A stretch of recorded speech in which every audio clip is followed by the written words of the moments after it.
for young people in their just starting their careers and journey is about learning, understanding first principles, ability to frame problems, ability to break down problems to its component levels. I think those things have stood well, right? If you're going after a certain skill, Yeah. that is more dangerous because the skill could get taken over, the skill could get replaced.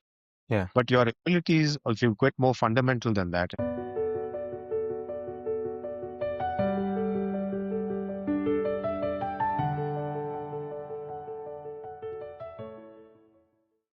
Ladies and gentlemen, boys and girls, welcome to Luminary Lounge. Here's a question for all of you. How do you stay relevant when the world keeps changing the rules? Our guest today has done something rare. He has thrived through 3 decades of technology disruption, from the desktop era, in the 90s to 2000s, through the internet boom and the cloud revolution, now to the AI-driven services everywhere. Mr. Ramkumar Narayanan, our guest today, oversees a corporation over 50,000 people large across India and Philippines as the head of FIS Global and the executive vice president. He's a person who's built some of the world's largest technology centers. He shaped India's tech ecosystem as a chair of NASSCOM's Product and Deep Tech Council, and he's navigated every major technology shift of the last 30 years, not by predicting the future, but by building skills, judgment, and relationships that compound across any disruption. If you're ever worried your skills might be obsolete in 5 years, if you're trying to figure out how to lead, especially in these uncertain times, or if you're just curious about what it takes to build something that lasts, this conversation is for you. I'm Murali here, and today we are talking about future-proofing your career, the AI revolution that's actually happening, and what success really means when you achieved everything you thought you wanted. So let's dive into a very insightful conversation with Mr. Ramkumar Narayanan. Welcome to the show, sir. Thank you. Thank you. Thanks for having me here. Yes, thank you. You have survived and thrived through 3 decades of technology disruption, as I mentioned in the introduction, from the desktop era at the Microsoft, and now to implementing some of the cutting-edge artificial intelligence systems at FIS Global. Can you just take me to a moment that you realized that, the ground was shifting beneath, things were changing, and you had to completely reinvent yourself and how you worked? How did that feel like? Yeah, I think I've never operated from the lens of I need to keep, I need to reinvent myself. I think there's been a cross-cutting trait, probably from my younger days. It's not just something that came up when I was a professional. It's about curiosity. It's about understanding things around me. I'm a mechanical engineer by background, not a computer science engineer. And the reason I became a mechanical engineer because I was curious about how things worked. And I started off by designing things, and I think that was design things. You need to take them apart, or at least understand the components of how they come together. Otherwise, you can't really design something, something different. I think to me, that has always been kind of the operating model where I try to understand what's happening around me and what its implications. And I think that naturally leads to, learning about what's happening and then trying to see if that's something that is implementable in things that I've been doing. So it's not something that, if I look back, I'm myself a little amazed at how many years have gone by. And, I don't think my curiosity is any dimmer today than it was when I was probably 10 years old to some extent. And I think that's what's probably kept me relevant as things have progressed over time. Wow. I think this common thread of curiosity is what crops up when we talk to people on our show. But you started at Microsoft in 2000 when most people didn't even have email, or at least it was at the early days of Hotmail, and people were just having some random email addresses, if I remember. But now you are leading AI-driven financial services. For someone listening, let's take, it might be a doctor, it might be an engineer, and worried about their skills being obsolete in 5 years. What's your framework for staying relevant? Yeah, I think first of all, you need to be really good at what you do. I mean, I think you would agree that if you are not on the cutting edge of your profession, I'm sure you've been in this. Well, I turn it back to you a little bit because you've been in this profession a long time. I'm sure being a doctor in your field has changed considerably compared to when you started your first. You took Definitely, your definitely. and I would imagine that anybody, any professional, needs to be really good at what they do. I mean, they need to deeply understand what's moving the area that they work on and have a deep passion for what of learning. If you have those things, I would imagine that any technology, there's always going to be technology disruption. And if you approach it from the aspect of, I've learned everything I've learned, and now this thing is coming along and it's going to completely destabilize me. I think if it wasn't for AI, it would have been something else that would have come in and completely disrupted you, you as a professional, right? You, when I say you, I'm not meaning you, but Yeah, any yeah, yeah. professional. So first of all, I think you need to be very on top of your game. You need to know what moves the cheese, as you may, right? The markets that you operate in, the customers that you are servicing, the products you're building, the whatever the profession. At the end of the day, you're in the service of something else, and you need to deeply understand what is actually state of the art that is happening within your domain. From there, I think these technologies, then it becomes a little easier to then navigate through and say, if there is something that's coming up, do I use it as an ally or do I look at it as a competitor? And I would imagine that if you're confident of your own professional capabilities, these things become allies to you, not necessarily competitors. And you learn to adjust around it. And I think if you look back at technology, it doesn't matter, it's not just now. I think if you look back from the times of industrial revolution, those who survived and thrived were people who adjusted themselves, but didn't quite underlying profession probably may or may not have changed. They just adjusted as they went along, and new jobs got created. They took those opportunities. Some of them were in the forefront of even, you know, of that job shift that could have potentially happened. Others were fast followers and they adapted as quickly as they could and they moved on. Some others did not. I mean, that's the theory of evolution to a large extent.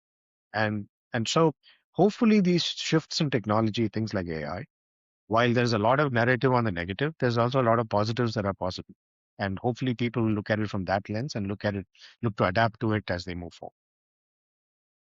I did go through your profile and I have also listened to a few of your interviews. And, uh, there is a myth, especially when we look at successful people, that they had it all figured out from day one.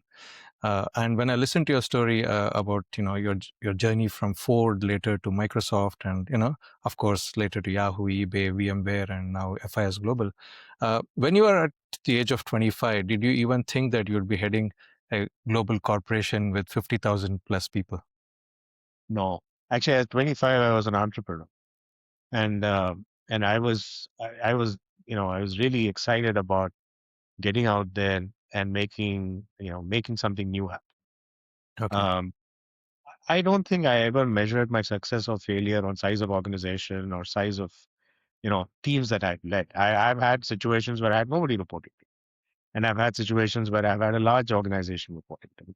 By the way, the 50,000 is our overall company. So we are probably more than 45% of that number in India and Philippines, for which I'm Okay. responsible.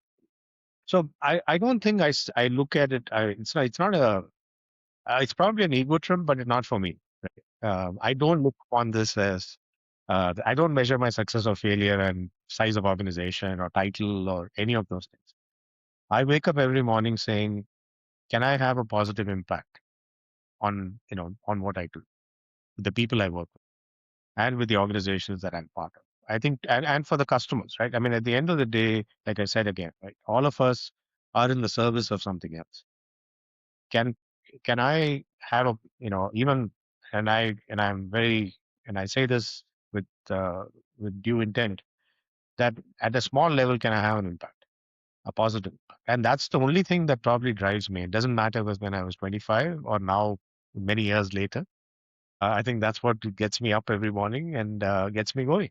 And if sometimes it does work, sometimes it does not work. And I agree with you that I call it, a lot of times I talk to people and I say, listen, Whether it's your personal life or your professional life, it's always a roller coaster.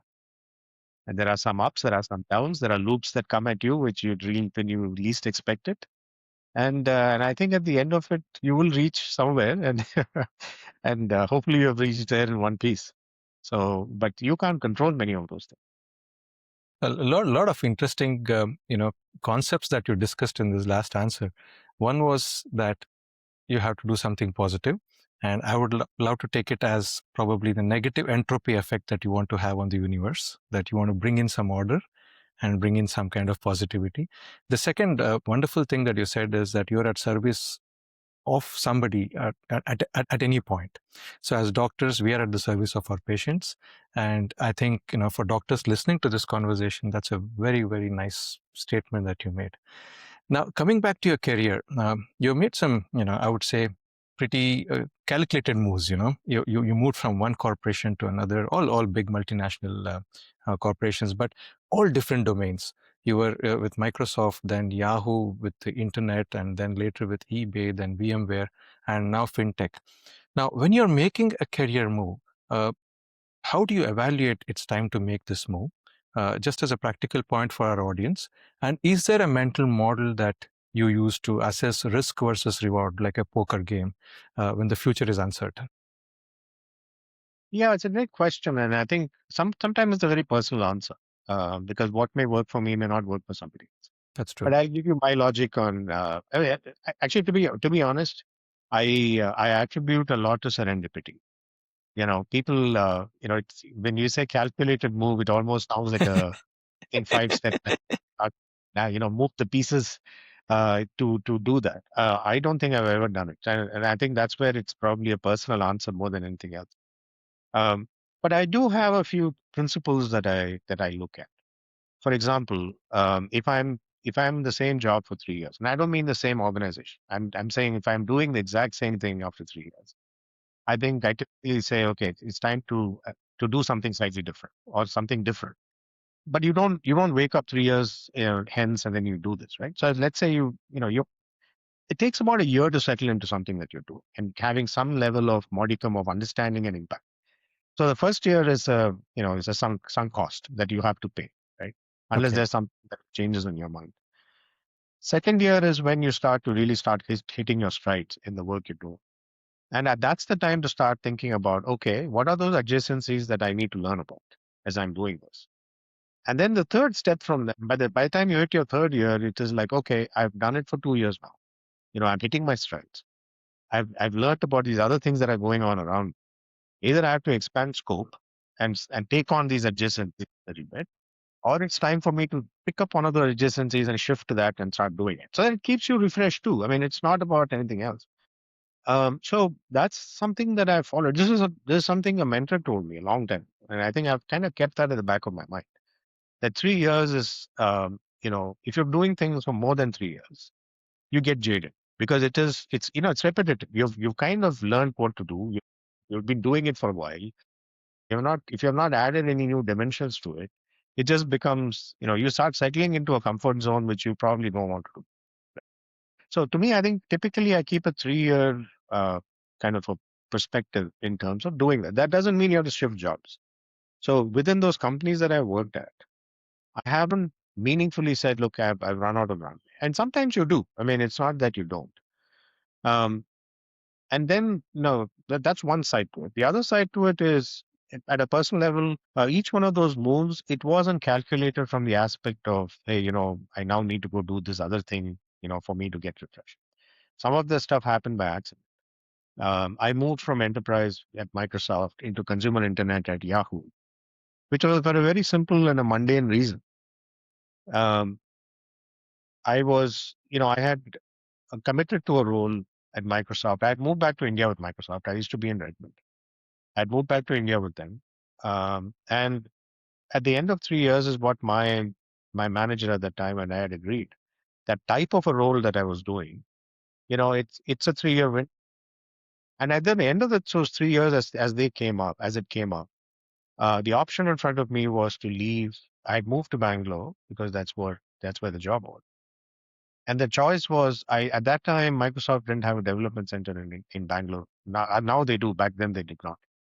The choice was to move to their development center in Hyderabad, which is where it was, or would have had to move back to the US. And we had made a move as a family to India for personal reasons, or family reasons, etc. And the choice was either leave Microsoft or or move to one of these two Move to another locations. company. Yeah. Another Well, either move to another company or move out of More, move yeah, with yeah, yeah, Microsoft. And the choice was, we decided that we didn't want to leave the city because the children had just started into school and things like that. So, uh, and then this is where serendipity always kicks in, right? And the person running Yahoo at the time was a gentleman, Sharat Sharma, who went on to found iSpirit and, has had huge impact from a personal perspective. And he was a friend, and I went to get his counsel. And he said, "Look, why are you looking that far? You're literally across the street from us at this point. Why don't you just come over and take on this role?" And that's how I landed up at Yahoo, right? So it wasn't that I sought out Yahoo as an employer. I sought out a mentor whom I went to for advice, and he guided me in that direction. So part of this is the other lesson in this is build a network when you don't need it, and that yeah, network potentially comes through when when you need some advice from somebody else. So that's how I landed up at Yahoo. And that was a great run. I mean, I had a fantastic time, huge learning experience. I'd never worked in consumer internet.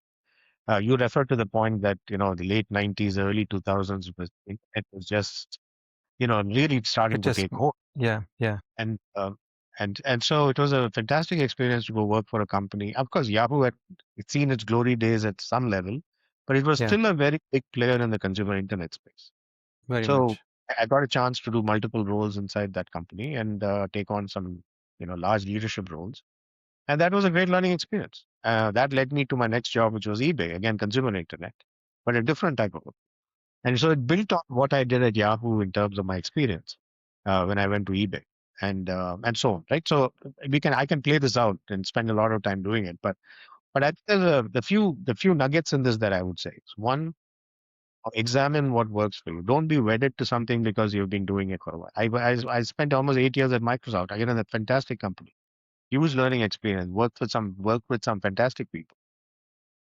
But at the end of the day, sometimes the runway runs out, and it That's is true. at that point you have to make a judgment call. Are you willing to give up something else in order to do something else? And in my case, I did not, and that moved on. Second, like I said, build a network of advisors around you.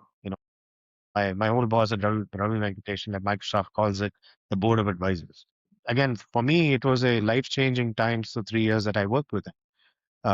Huge nuggets of wisdom that came through. We hear it nowadays on LinkedIn and other places. That's true. That was a daily dose of wisdom that came my way. With some so so again, I've been very fortunate to having worked with people, but it's not just senior people who have given life wisdom to me, right? With junior people too. I mean, sometimes I have the best conversations with new college graduates because they are unfiltered. That's true. And That's and true. if you don't walk into that conversation that I have all the answers, let me tell you, right, how you should live your life. I mean, uh, rather than saying, okay, now tell me what I don't know, and explain to me something, right? That reverse mentorship aspect. So some of the best conversations I've had some of them walk into my office and tell me what's wrong, that I'm not thinking about these things correctly, which is which is fine, which is good to know sometimes. That's true. Now, coming back to this shift that you mentioned about moving, from one job to another, and you need to feel that yes, you need to kind of move to a newer role or take on new challenges. The other aspect is the organizational culture, right?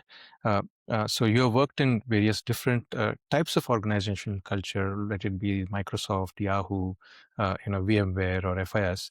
Now, for someone who is trying to figure out if they're in the right organizational culture, I would say, what would the early signs be like, if they are not in the right place? First of all, I think every organization has its own. So I don't think there's anything uniform. People say, oh, Yeah, tech yeah, companies have such and such culture, or these other types of companies have such. No, I think every company has its own unique culture that exists. And it's got good things, it's got bad things. I mean, no company is fully bad, no company is fully great, right? I mean, there's always a balance. that's true. That's true. I think, um, personally, the way I immerse myself into a new organization whenever I've changed jobs is get to meet as many people as you can within the company. If Okay. it's possible to meet some of them before you join the company, great. Because yeah, and I use the interview process of, when I talk to people, when I've talked to people during the interview process as a conversation where there is always a moment in in that discussion where they tell you, what do you want to know about our company, right? Hmm. What's the question that I would like to answer for you? Use that mechanism to start to probe. Okay. Ask the questions that will start to give you at least some advice. Now and then watch for contradiction. If people are saying different things when you ask the same question, you do start picking up on the fact that, hey, maybe there's something here that is not quite there, right? Or dissonant. On the other hand, if everybody says the same thing, you also don't want to trust it too much because then it becomes like a party line. so it's a judgment call during that time. That's okay. I mean, that's the first step, right? And Yeah. sometimes Yeah. put that you in terms of and it's only maybe a handful of people you talk to during the That's early true. days. But Yeah. I think the first few months in the company is very critical to build relationships, get to know people, right? And my strategy around that is, even if I'm taken on a role in a part of the organization, I try to reach out to a lot of people around me that Okay. don't necessarily have. I give you an example. So, for example, when I join a company, I try to meet people from the legal department. I try to meet people from the finance department. I try to meet people from HR, not just those from the technology arm of the company. Because one, uh, you get to know the culture more. Yeah. Because Yeah. time, um, how people get treated within the company becomes very clear as you meet people and talk to them. And sometimes you pick up on that. That's one. Second, I think is you build a network within the organization. So people you can reach out to when you need something. You need to get an answer to something, not necessarily tactically, but more strategically, to say, hey, I'm dealing with this problem. What's your advice? Right? Yeah. Yeah. How do I navigate this? And that really helps. So I think, like I said, every company has its culture, unique culture. So whether you fit into it or not, it's up to you. The company culture doesn't adapt to you most of it. That's true. And That's I've true. seen people struggle with that, right? When they move from companies, they're coming from a company to a B company. Yeah. They expect to replicate what they have learned in A company in the B company. Hmm. Hmm. That rarely works. I think you bring the good things with it, but you have to bring it in gently, Ye- not necessarily come in with the Yeah. expect that the world around you will adapt to you, rather than That's true. you adapt to the culture. I'll give you one example of this. It was relatively early when I moved from Microsoft to Yahoo. Hmm. Microsoft culture was a very tough culture. I mean, Okay. they call it the old Microsoft. I think the new Microsoft may be a little different today. The old Okay. Microsoft was a very tough culture, and it Okay. took time to adapt to it. But it was a very direct culture. When you were in a meeting, you asked very direct questions. Even if it sounded impertinent or rude, you would ask questions which at the end of the day, together, the intent was we arrive at the right answer. Okay. And Okay. when I moved to Yahoo, one of my peers came to me one day and he said, people are a little afraid to come into a review with you. So I said, why? And I thought, I'm not the most, I'm not Intimidating or irritating or I don't, I try not to be. But I said, what happened? So he said, listen, they're worried because you're asking too many questions. You come in and ask all the tough questions and they don't know if they have the answers. So So I said, okay, that's good to know. And so I grabbed a few people who were used to be part of the review and I brought them in one on one. And I said, hey, listen, tell me what am I missing in this picture? And they're getting this feedback. What is it? They said, you come in and also ask all the questions. We've never been asked these questions before. So I don't, so I said, okay, I mean, asking the questions was not the wrong thing. Maybe I need to be, smile more when I change. ask the question rather than, frown at you when I ask. So I had to adapt to the different, not necessarily give up what I thought was the right thing to do, but I had to adapt myself to and then things became okay. I mean, I think people got used to me or, I got used to them. I don't know which way it happened. We all landed in a good place after that. But this is an example of where it's unintended. It's a blind spot sometimes, you don't Yes. necessarily Yes. see it. And you think, why are people reacting to me this way, right? So So it's always good to keep your ears open to get feedback and adapt. Well, again, the power of networking here. I think that's what you kind of stressed upon at the start, how to build that initial network and observe before you kind of try to change something.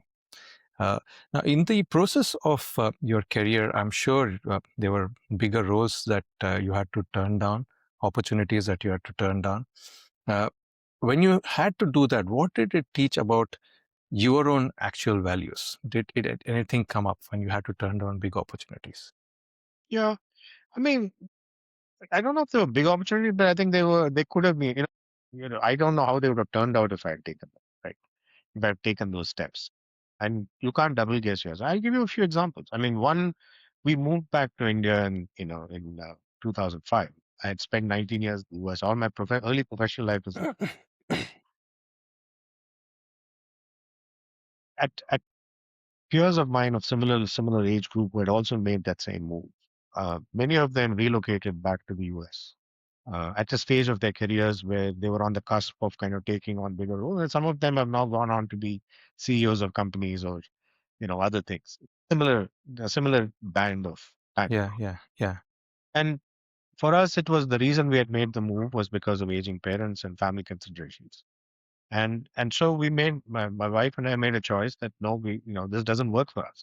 At the time Yeah, when a lot of yeah. people were relocating back, at the time when their children had reached a certain stage of their education and preparing for college and things like that, many of my friends made a decision to move back to the US for their families and Yeah, their yeah, immediate yeah, next generations and stuff like that. yeah. And we did, right? I mean, I don't know how my professional life would have turned out had I made those decisions, but that would have been a trade-off at a personal level. And you That's talk true. about value, and I think that's one of the values was, we needed to be there for our parents, and so we had to make that decision, right? Other than that, sure, I've had reach outs from companies. They'll go nameless at this point because I do take the but at a time when if I had made those moves, those companies, they were multinationals as well. I've never worked for an Indian company, Indian enterprise. But these were again multinationals, which were setting up, which were early stages in India at that time. If I had taken those roles, who knows where I would have landed, right? But you can That's true. only you can only guess as to the outcomes. Maybe I would have crashed and burned. I mean, who knows? So I rarely look back on those. I'm quite comfortable with decisions made and paths not taken, which is okay. And I think it has turned out okay for me, right? I mean, I've enjoyed what I've done. I've worked with a lot of good people. At the end of the day, I think I measure my success and failures in the people I've worked with, and at least those who have worked with me, and I enjoy their success as well. And I think that's worked out well. Sir, on behalf of the audience, I would like to thank you for having stayed back in India because, through your vision and through your, I would say, enterprise, you have given opportunity to many people and you have, changed the technological side of things. And the one thing that does come up whenever I researched about you was this thing about GCC, right? As a doctor, I didn't know what GCC was, but I went a little bit into the depth and it came up as, of course, the global capability centers. Now, for our audience, many of them whom are doctors, can you just explain to them what GCC is and why India has become a hub for them and why this GCC matters to someone living anywhere in the world? Yeah. So I think the terminology GCC was coined as a way to aggregate a bunch of multinational companies who had presence in India. I Okay. mean, that's terminology. Unfortunately, now it's become a verb.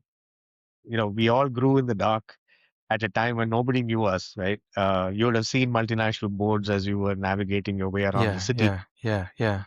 Bangalore or Chennai or Hyderabad or wherever you were. Right? So it didn't.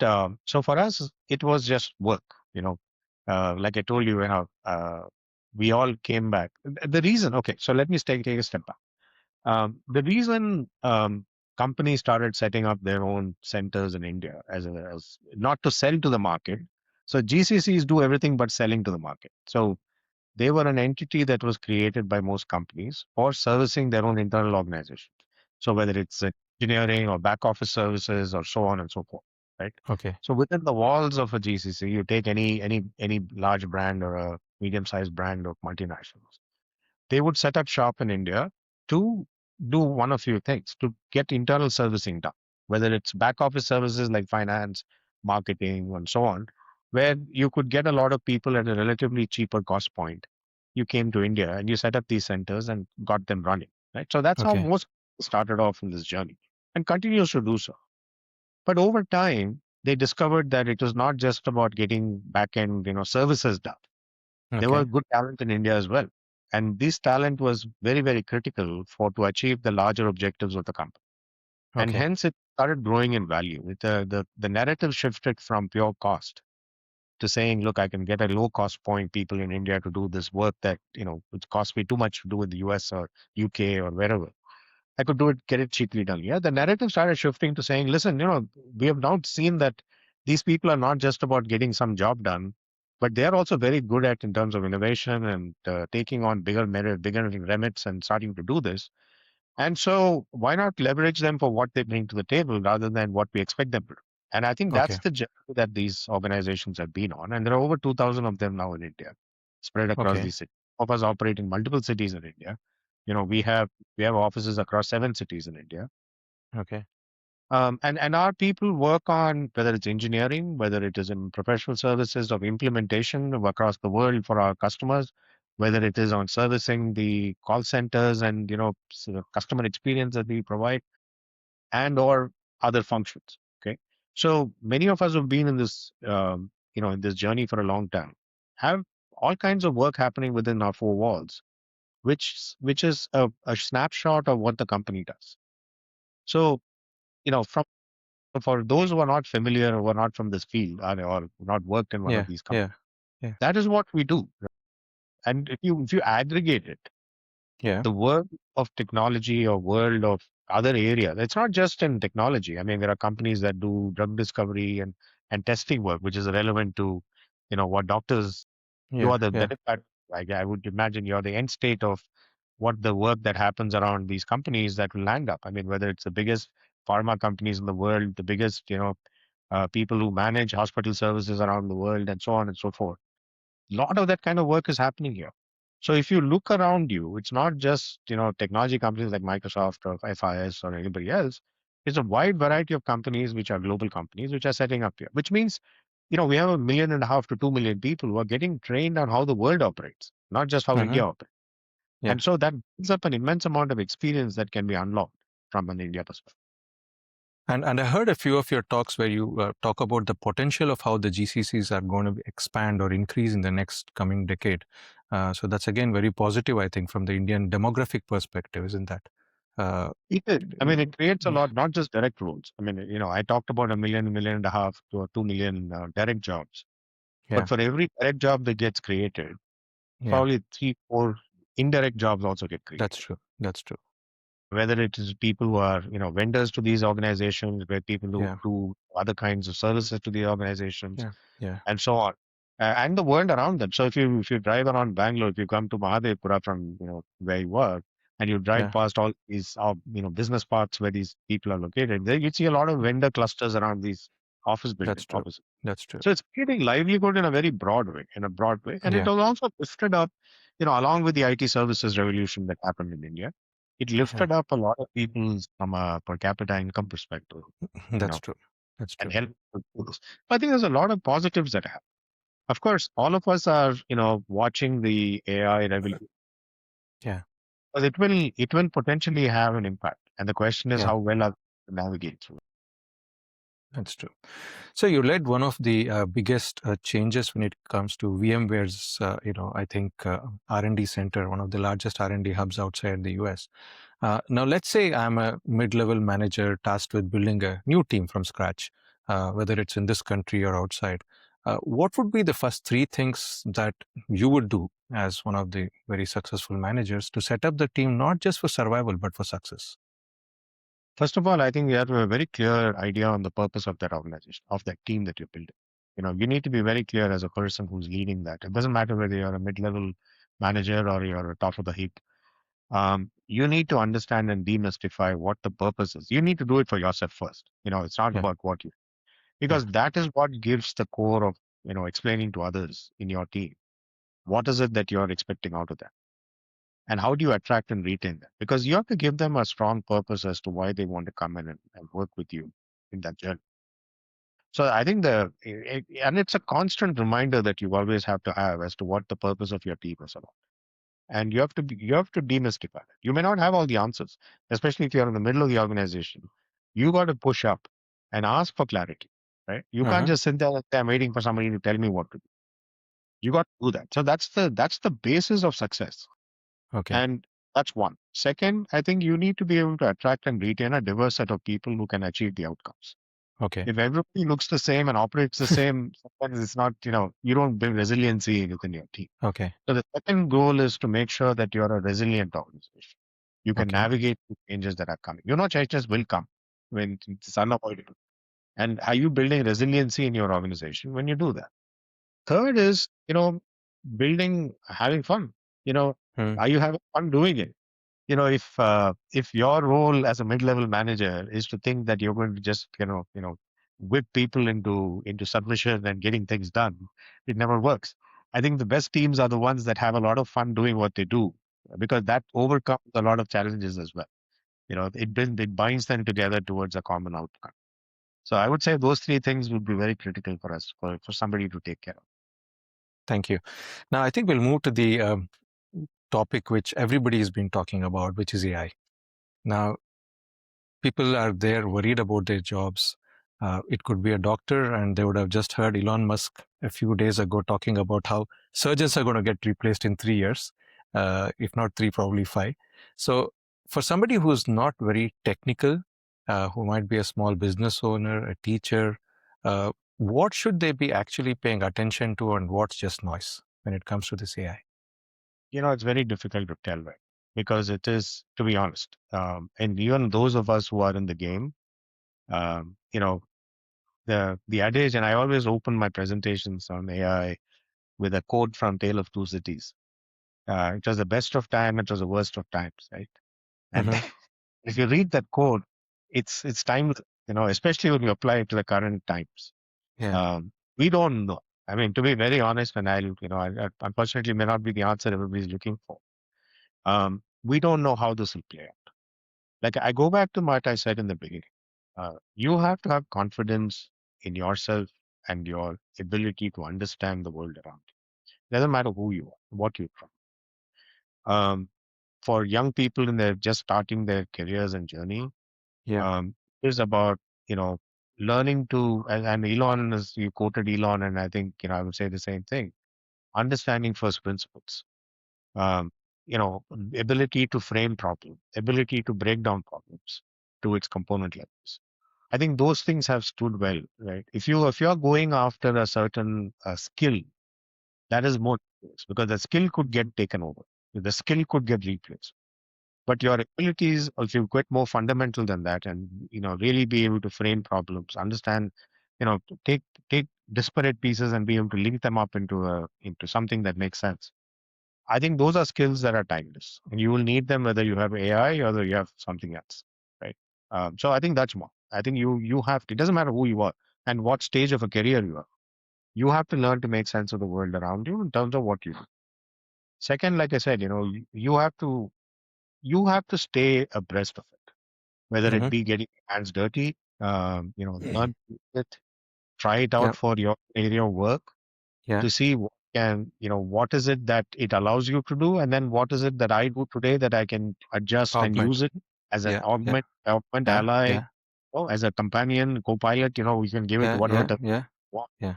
Start to get using it. It doesn't matter if you're a student, or you are the top, other end of your life, profession, experience, whatever it is.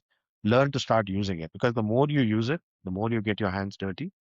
That myth and reality becomes a little more simplified, because if you keep reading it and watching these videos and short you know and um, so many of those quotes are taken out of context. You don't know what the question was, and you only hear the answer. Secondly, you cannot make up your own mind of whether what do you need to do this. And so and the good news is these tools are available at your fingertips. That's true. That's true. Available today. You can use it on your phone. You can use it on. I mean, like I'll give you one example. I've stopped doing general search anymore. And it's not because I am in the AI field. I stopped doing this several years ago. because I found that these tools give you better responses and more, with references that gives me a way of, and so I've got better at prompting it, right? So I've learned Understood. to adjust myself to do this. So, and part of that exercise, you get to know what it does for you, what it doesn't do for you, and so on, right? So I think you have to get your hands dirty. You have to build your own experience to decide whether these things are working for you. What do they do for you? And the reality is, you may discover that the skill set that you have is no longer relevant. Will get less and less relevant as we move forward. At which point you have a choice in front of you, right? I mean, you may come to a crossroads where, like, I'll give you an example. If I am in a uh, in in a role or a skill that is very mechanical in some way, Yeah. right? In Yeah. terms of work I do, Yeah. I take some information from here, I convert it, I give it to somebody else. Yeah. Yeah. Those kind of jobs will become irrelevant at a very rapid pace. It will, That's because true. these tools are It will. getting better at what they used to, That's true. my That's job. true. But now, if I have a skill that says I can look at this information and be able to Yeah. give some better insight into it, or provide a service to somebody else in a more personalized way, and then this tool becomes an augmentation to me in doing that. That way, I don't have to do the mechanical work. I can spend my time on doing the more value add work. And maybe instead of working with three people, and now I can work with 10 people and That's take true. it forward. That's true. Every person would have to get their hands dirty to really start to understand what this tool does for me and my way of doing. Now, it brings me to the next couple of topics on AI. One is regarding ethics, and the other regarding regulatory, policies and law. I gave a talk recently about AI and anesthesia and safety and ethics.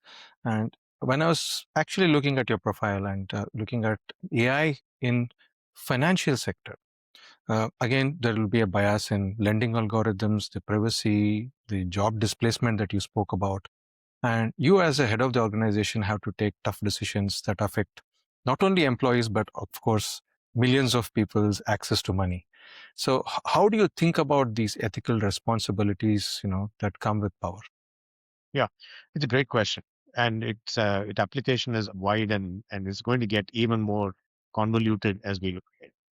FIS as a company, and let me just spend a couple of minutes since you asked me, Yeah. why it is relevant for us. FIS is a company that is in the what we call in the money flow. So we are a company that looks at it in this lens, right? Money at rest, which is we work with banks on providing them with banking solutions and so on, managing the money in motion. So we have a lot of instruments for doing money movement around the world. So Okay. 10% global GDP flows through some FIS system around the world, Okay. if you think about the scale. And then money at work, which is all of the investment and trading assets and services that we provide to our customers. So we have a material role to play in the money life cycle, right? Okay. If you may. Yeah. When you look at AI, and my role at FIS at this point, other than being the country head for India and Philippines, is also on AI implementation and technology enablement for the company. Right? So this becomes a very important aspect of what we do, because if you think about it, are the machine learning algorithms that we would be building, the models that we'll be building, and the tools and the agents in the future as we build more and more of Yeah. these for our Yeah. customers, it will have it will need to make sure that all of those things that you talked about, whether it's bias, whether it's regulatory oversight, the auditability, repeatability, all the things that, which is very important. I mean, for you and I as a consumer, you Yes. don't want our money to suddenly start disappearing on us, or you know Yeah. uh, my the loan request getting denied, or if I'm trying to use my credit card somewhere, when I'm traveling, it gets denied for all the for reasons which are inexplainable. So we have to be able to do that. So it is important for us to truly understand the implication of these kinds of tools. And so we've been very slow in the aperture opening on what we do. We're getting more comfortable with it. We know what is working, what's not working. We have put guardrails in place. We have put audit checks in place. We have put internal processes and policies in place that allows us to do this more, more thoughtfully. So we do that. as a regulated entity, we have to be able to answer these questions to our stakeholders. And internally, as a technology leader, I have to be able to stand up behind my decisions and be able to say why we did what we did, right? It's true. And that's not a unitary decision. I mean, it is a decision that we make as a collective team. And we have people from legal, we have people from our risk teams, people from our own, technology, from our business teams. It's a collective exercise on saying, okay, where is it that we want to apply these things? Where do we, go deeper? Where do we actually step back and say, look, maybe we need to think this through, and so on and so forth. And this is, whether it's healthcare, whether it's in financial services, any place where we are touching our customers. I would imagine this will come up in other areas as well, and very, very That's true. important, and the implications of Yeah. this, and put the guardrails in place. Now, the thing which I came up when I was actually reading up for my talk was this black box concept, that you don't understand how the machine is taking a decision, especially if I'm a doctor and I have to rely on, say, a machine to deliver a certain anesthetic, and if I'm not seeing that, as a transparent model, then at the end of the day, I'm responsible for the patient. I'm sure similarly, you are responsible for a large amount of your stakeholders' money. So how do you ensure this transparency? I mean to say, it's quite difficult, because many of the articles that I read recently, I read the Anthropic CEO's 15,000 word article about how he doesn't understand certain things that the AI Yeah. algorithm is doing. So how do you understand, and how do you ensure this transparency? Yeah, I think the world is learning more and more about how to navigate with these new, with these tools, right? Um, and I think the LLM providers have a large amount of responsibility to build the right systems within these tools on the explainability part, right? Mm-hmm. And as users, we are getting better at prompting them. We are getting Yeah, better at setting there are a lot of knobs and twiddles that you can do within the LLMs to, reduce and increase the temperature of the output, open up the aperture. Depending on the application, we may tighten it down a lot more, not give it too much room to operate with, right? Make sure that we are building context. See, the way these black boxes have there's a way to system to manage them. And we are all learning. I mean, it's not like we have all yeah, the answers. yeah, No. And we are getting the world as a whole, and there's a lot of, if you look around, that's what gets it more and more confusing. But yeah, there are patterns that are starting to emerge. How do you apply it for certain kinds of use cases? How do you apply it for more regulated environments? How do you apply it for where there is human risk at yes, you know yes, at yes, yeah, play? yeah, yeah, It's not just, you brought up a great example of, as a doctor, you're trying to use this. You need explainability. It needs to come yeah, back, and it would explain to you why it made a decision when it yeah, came up with an. And yeah, it's same thing applies if you are, if you're doing a financial transaction for somebody on their. yeah, yeah. Um, Having said that, I think, some of these examples of the malt bot or the claw bot, those things Hmm, that have, hmm, have hmm, things. I would say, that, there is also a certain amount of naivety of handing over your life to one hmm. of these without the guardrails. I mean, it's like somebody walked into your house one day and said, "Look, I'm going to be able to manage all your life for you. Hand me over, you know, Yeah. every, every key to your kingdom to me today, and then believe me, I'll manage it for you."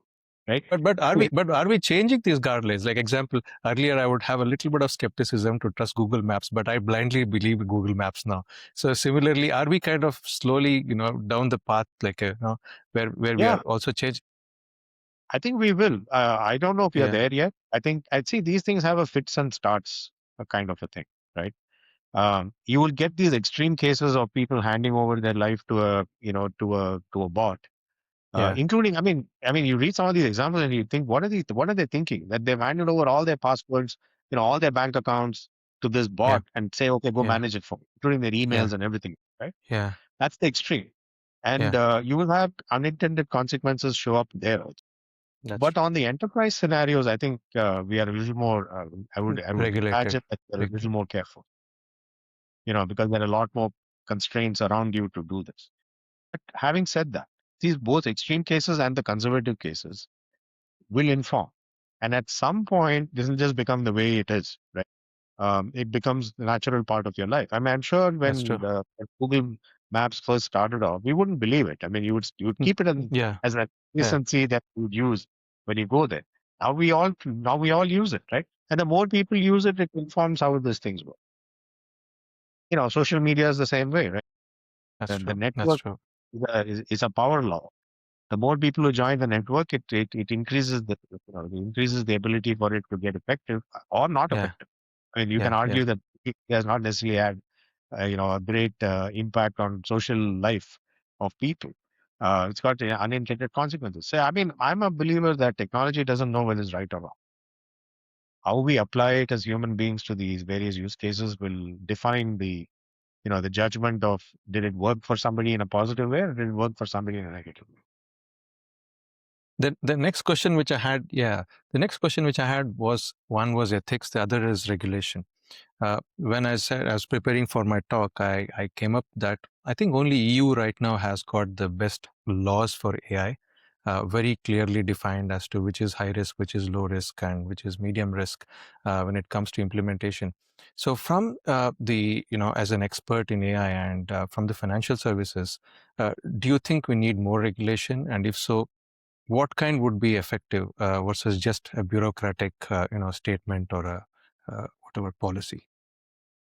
Yeah, I mean, I have to say, I can't claim to be an expert on it. I mean, I'm still a student, and I think probably will be a student for a while. But um, I think regulatory environment has to move along with technology evolution, and it has always been Yeah, the case back in history, right? yeah, You can't write it in one phase of yeah, time. yeah, yeah, yeah, Expect it to stay, immutable over time, and it doesn't work that way. So regulators also have to learn as they go along as to what works, what doesn't work. Do you need more conservativeness when it comes to regulatory environments? Yes, because it has a material. The reason they are there is because they are a protection mechanism against things going, overboard. yeah, yeah. But at the same time, they need to be progressive and they need to get into the details of understanding what is happening, how it is, what's comfort level. And so that requires the regulators to be much more plugged into understanding and working with people who are practitioners to understand what is going on. I would imagine that in the medical profession, you can't write a code of ethics which stands the test, for a very long time. You've got to adapt as you move along. As these That's tools true. and processes and modern practices start to emerge, you have to evaluate it and decide based on various factors, risk factors, as to how it should progress. Do you need regulation? Yes, you do. You need a guidepost to tell you what is acceptable and what is not acceptable. What we don't want to have happen, and the spaces which things are changing, the Yeah, regulatory environment also has to evolve. And so they need to have a mechanism in place to understand how to stay with the times and adapt as they go along. They won't be the fastest to change. That's the yeah, reality because they're a that's true. they're a risk Yeah, mitigation. They yeah, can't be on the bleeding edge of things that are happening. yeah, But they have yeah. to be informed about what's going. Do we need regulation? Yes. It gives us a guidepost to aim for. Without that, we wouldn't know. Uh, on the other hand, if it's over restrictive, then progress becomes a challenge. Progress gets affected. Yeah, So it's a balance, and I think we'll see how this plays out. yeah. So now we'll move a little bit to your leadership and lessons from your leadership days.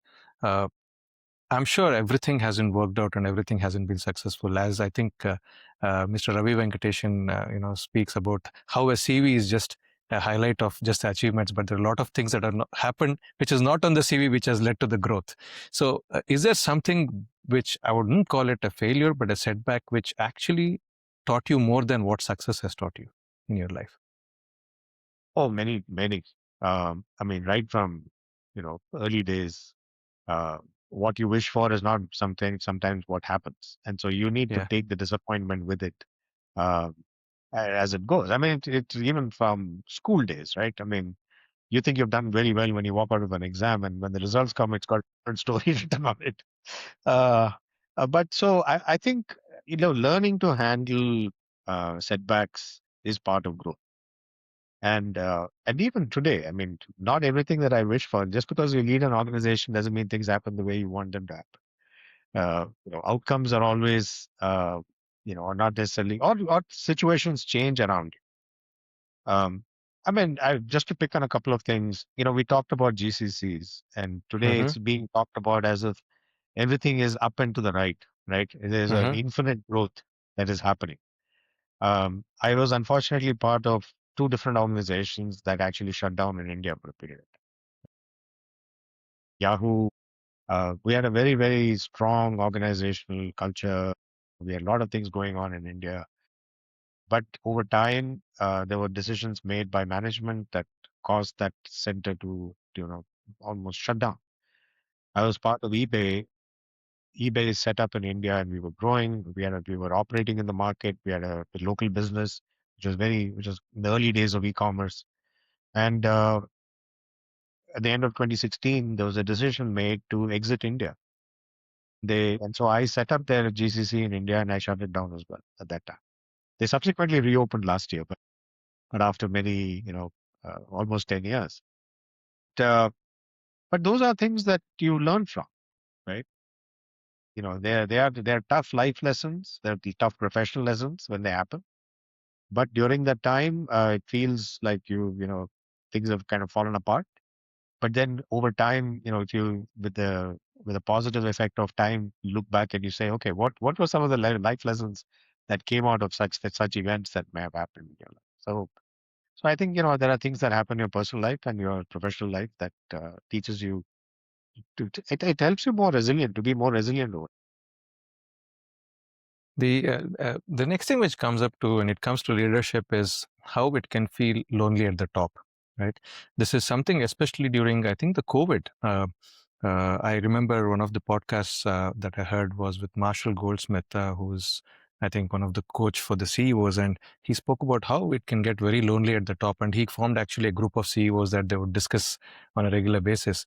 So when you're leading organizations and you are actually at the top, how do you build genuine relationships when there is actually an inherent power distance? You cannot get very close to people. And whom do you turn to when you're genuinely uncertain about a decision? Yeah, it is lonely. I mean, I would admit it wholeheartedly, right? Because you are a singular person, you don't know who to turn to, and you're not sure whether the people and some things you can't share within your own organization because they could have a Yeah, material yeah, impact to the outcomes. So you have to build that network, which is product. I mean, the way I do it, I have friends of years of mine in the industry, um, and who have been some of these journeys, and I turn to them when I'm struggling with an answer which I cannot go to somebody within the organization to get. Right. So you have to learn to build a network. And a lot of people mistake having a large LinkedIn profile or LinkedIn connects with building a network. That's not network, right? Network is, first of all, I think to me, building a network starts with giving back. So there is another person who's equally lonely. And are you taking time to be available to them at a time when they need it, not necessarily when you need them? Okay. I think that's first. So you have to start with giving back. You can't be looking at it from the lens of what am I getting out of this conversation, yeah, helping some. yeah, So I think that's first. So I think you do need to do that. Second, within the organization, I think you need to build a network as well. You need to have people, allies through the organization, who will speak on your behalf when you're not present. And you have to be confident that they would speak on your behalf.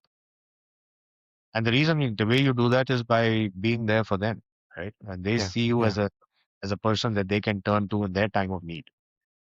Third is within your own hierarchy. And the yeah. way I do that is, there is no power distance. We started this Hmm. conversation by saying, to me, see, you have to remember one thing, as a leader. Your title and your position is only a reflection of your scope of work. It is not because it's not that you have grown any more horns in your head that you are better than the person who is maybe 4 levels below you in the hierarchy.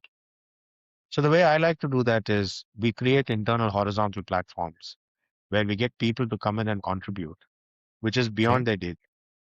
okay. And that opens up a visibility to people which I would not have if I sat in my office all day long Hmm. within the company.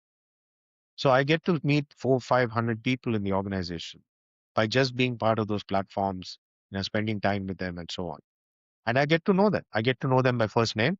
I get to know them by what they do. I get to Yeah, know them by what they bring to the table and then help connect them to things that they want to aspire for. And that starts to build a network within your own hierarchy that you can bring forward. And and again, it is built on a platform of trust. It is built on a platform of conversation. It is built on a platform of openness. With the intent that you're not judging them based on how they are, how they come across, or what questions they may ask, or what doubts they may have, or how they produce. You work hand in hand with them. It shows them the fact that you're willing to put in as much effort into that as they are. And I think that Relationship. changes the dynamics completely within the organization. Very well said. Very well said.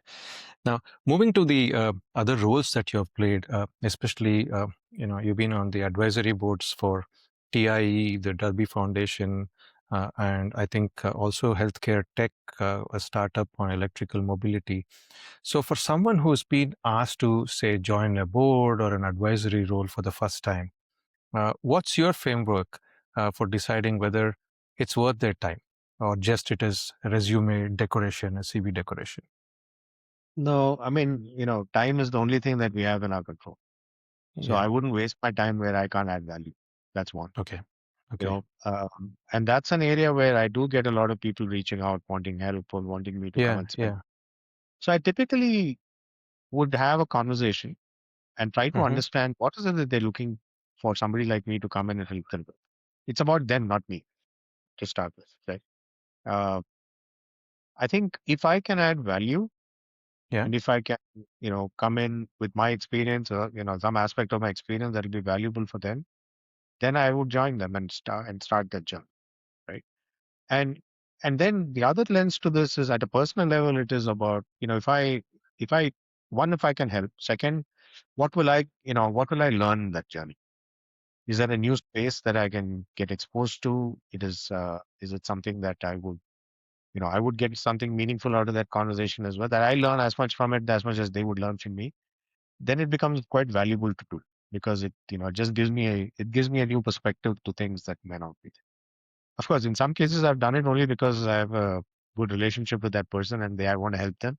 So I come in without the intent of learning. But I've always found that if I keep my ears open, I learn as much from those interactions as much as they would get out of working with.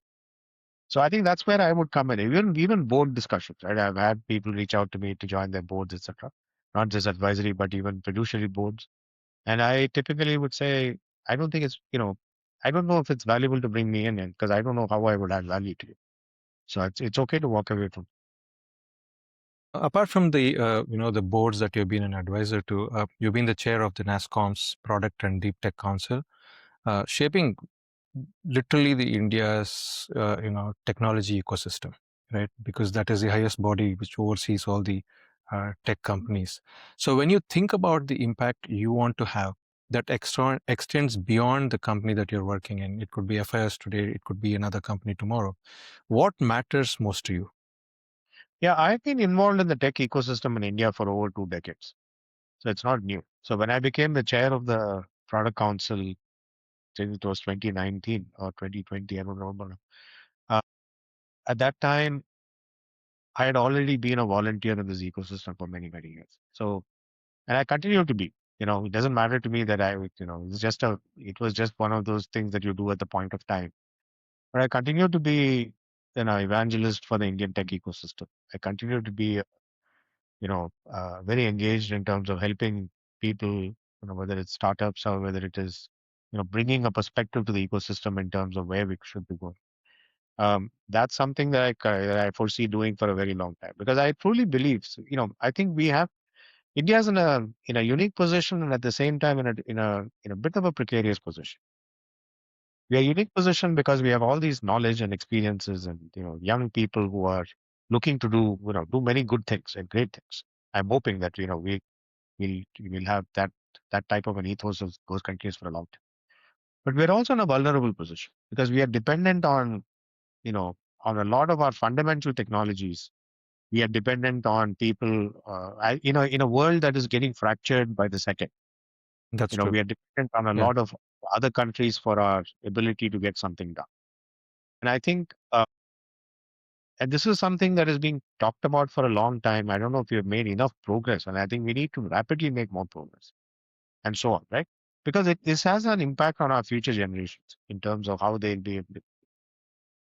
So I think to me, involvement in the ecosystem is something that is it's part of giving back in some ways, but it's very critical for us to each one of us. I mean, it's not about me. It's about us as a group of professionals, and it doesn't matter which field you're in, to give back to the ecosystem that actually nurtured you over time and be able to do That's something good. that's true. That's a wonderful way of putting the fact that we need to give it back to the future generations and do it the right way. Of course, you have mentored many emerging leaders, probably already leaders in the field. What is that one advice that you find yourself sharing the most, which transcends career advice? Something about how to live a meaningful life to your Yeah. mentees. Well, to me, it is. I tell people that you have confidence in yourself. You will see a lot of things around you. You'll see some people doing better than you. You'll see some people, don't get caught in the comparison game. Have confidence in yourself. And if you don't, just get better at what you do. Get better at your own profession. That's the biggest thing you can do for yourself. That's one. Um, Second, I think to me, it is about I get involved with people, get your hands, get involved. Like I said, the ecosystem is a great learning experience because it exposes you to a number of people, and it is relatively cheap to do. It's not like somebody is asking you to spend money, right? You don't have to write a check. I mean, it's not, you don't lead with money in these things. You lead with your time and giving back. And so that helps you, whether it is on a social sector or whether it is in the technology field or wherever. Getting involved in a purpose that is bigger than you is a very, very, it opens up your mind and help, and you start realizing that how you are in a better shape sometimes than better somebody around you, right? It kind of it busts the myth of entitlement to a large extent, and I think that's very important. I think so I think those are the things that I advise people to start with. On life itself, life is whether you can't separate your personal life and your professional life. I think these things are so intertwined in many ways. I think this advice, having confidence, having comfort in your who you are is very important, even in your Very true. personal life, right? Very Because true. if you are constantly looking for affirmation from people around you all the time, Yeah, it gets very lonely very quickly, right? Because that is true. And, not and everybody stressful for people around you as well. exactly right. So I think there is a lot of things, and that carries over into your professional life as well, right? If you're looking Yeah, for somebody to constantly tell you, Sabash, good job, and you're waiting for that from everybody. It's like waiting for clicks. It's a dopamine hit that you're looking for that's every true. second. And I think you need to get comfortable with the fact that people may not care about you as much as you thought, as much as you think they care about you. The one person who should care about you is yourself, and That's true. make That's sure true. that you're getting comfortable with. Now, the thing about decisions as a leader, all of us take hundreds of decisions every day. From what we eat to how we dress and everything. But as a leader of an organization, you probably take hundreds of important decisions, whether it could be strategic choices, people decisions, or technical trade-offs. How do you manage the energy to avoid decision fatigue? Now, I know, we got these excellent examples of Steve Jobs wearing the same kind of dress, or, preventing to kind of think about what to have for breakfast. But do you have any specific practices or routines that you follow? Yeah, I mean, I delegate very much, so that I don't need to be the one making every decision out there. It's also a good way to bring people along in your organization. Teaching them to make decisions is as important as you making the decisions yourself. That doesn't mean you abdicate responsibility. You have Mhm. to stand behind actions, right? But delegation helps me quite a bit because it federates the ability and building up people, cadre of people around you who are capable of making decisions. And as long as we agree on an outcome that we are looking to do, Yeah. letting them make decisions on your behalf is important because that's how you scale. No, you can't be making every decision, right? I joke about this because when you're leading sometimes you get ridiculous decisions coming at you, right? The sambar in the cafeteria is not good enough. So sometimes you get into that level of, and I joke, I'm only half joking about it, but sometimes you get those kinds of things coming at you. Yeah. Yeah. Yeah. So you got to create capacity for yourself. And the only way to create capacity is by delegation, Okay. creating cadres of people within your organization who can take decisions and you trust them to make those decisions. And you stand behind them, right? As long as they are open about it, they're transparent about it. It's like working with the black box that we talked about these LLMs. If there's an explainability on decisions made, it is not done on a whim, and there's no biases built in.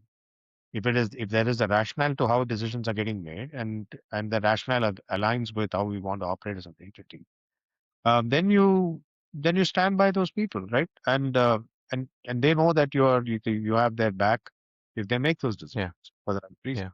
Yeah. Yeah. So I think delegation is the number one. And I didn't, I was not good at this, to be honest. This is something I learned over the years, because you feel a pressure to be in the middle of every decision and every conversation that is happening. Today, I consciously don't attend meetings where my direct reports are attending, because I say, okay, you Mm, you go attend on my behalf, and it doesn't need both of us there, especially if it's in their remit of responsibility. it's true. They need to make the It's true. decision. You make it. Let me know what you're doing, and then we'll agree on it and move forward. So you have to build that. That's one cycle. The second is on energy, right? I mean, as I've got older, energy management become more important than time management, right? And to do that, you have to consciously make changes in your own personal life. What you eat, the way you exercise, the way Yeah. you know, Yeah. spend some time on relaxation. Um, Meditation. Yeah. Whatever. yeah, Yeah. whatever works for you, right? Yeah. Different people have different hobbies, but building those hobbies is important. Building something that takes your mind off of constantly about worrying about work or something. Yeah. So I Yeah. think building that is very, very critical. And the earlier you do it in your life, the better off you are. And that's something that lesson I learned later in life. So I hope I've got better at managing my energy. And I think that's important. I mean, when I was in my 40s, I could burn the midnight oil and burn it. I still remember I used to travel like crazy. I remember Mm-hmm. one of my first tweets from 2011, back then. It was still there, actually. Yeah. I think it's still Yeah. first tweet. Burning a candle at both ends with a blowtorch. And I'm writing it sitting at Dubai airport. And I had scenarios where I didn't know. I would wake up in a hotel room and not know which city I was in. Because maybe when you're earlier in life, you can get away with it for a period of time. I That's certainly true. can't do it. Right? So I have to be realistic to managing my own energy levels and how do I get through the day. Is there a hobby that actually energizes you nowadays? I read a lot. I don't know if you can call that a hobby, but I do kind of puttered around with hobbies. I haven't found that one that sticks with me for a longish period of time at this point, other than reading. Okay. Now, coming to reading, now that was my next question actually, because you said that in the age of AI, you need to stay hyper relevant. You need to be at the cutting edge of whatever field you are in.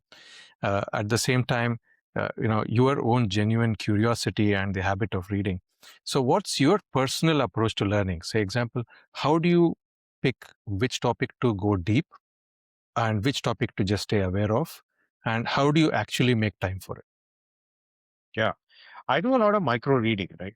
In the sense of when I get a little bit of time, I catch up on professional stuff. I do a lot of news reading, not news reading as in that just reading news. Of course, I do that also, but a lot of opinion columns, because it gives you diverse perspectives, right? It starts to, think you learn more about how people think than about what the topic is as much. And I do read fiction as well. That's I keep, I keep I simultaneously have both professional, like more serious business reading as well as fiction reading going on at the same time. nonfiction. Yeah. Yeah. Yeah, not fiction and fiction at the same time. I keep both going, uh, when I can. And then more than reading, I think to me it is about a so what type question, right? You read a lot of stuff. So what? I think that's what lets me go deeper, because the so what question is what kind of triggers next level of detail. If there is an area which is fine, but I'm not super interested in the so what, that I may just let go and keep it in the back of my mind. But But I think that's how I go deeper on certain topics versus others. And it doesn't need to be professional. It doesn't need to be about technology. It could be something completely different. Okay. So, any book idea or a person in the recent past that has fundamentally changed how you think about life? So, it's like the Quake books, right? The books that have actually changed you. Anything that you would like to recommend to our audience, which they would like to pick up the next time they're in a bookstore? It's a great question. I think the Yuval Harari books were kind of, it kind of opened my eyes on certain level. I've read autobiography. See, for example, the Elon Musk book written by Walter Isaacson. Yeah, I read that. See, it's an interesting, you can either love him or hate him or whatever, right? But at the end of the day, it's very fascinating to see what drives a human being. So I think some of those kinds of books are insightful. You may still have your opinion on the individual, but at the end of the day, it's not easy for a person to be running six companies at the same time, right? Or something to that effect. But you get into that person's background, and you say, oh, maybe that's how why the person is that way. Absolute game changer for actually, but I have, I'll give you one example. I've been reading history books. I've been reading this uh, When Kanisetti's books on the Chola and the Yes, Chalukya Empire. yes. Yeah, yeah, yeah. You don't read Southern history as much as we do when we were in school, right? We would read about the other history of India and stuff like that. Now it's opened my eyes as I travel more now, as I drive around, go around South India. It opens my That's eyes true. as to what that kingdom could have looked like, in those days. I, Yeah, I would I would yeah, highly recommend people to be reading those kinds of books. It's not just about technology and all those kind of. I think the life and society and history are great lessons for the future.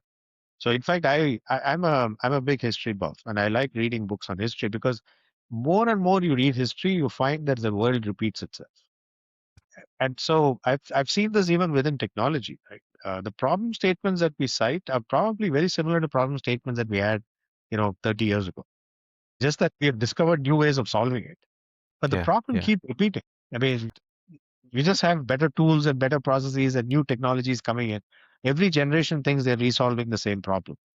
But then you look back, you're old enough, you look back and you say, we solved this earlier, right? How did we solve? So it's like what we are seeing with Trump and the geopolitical situation is probably something that's repeating itself now. Oh, I'm sure it is. I'm sure there were people, if you look back enough in history, you would have seen these kinds of people come and go.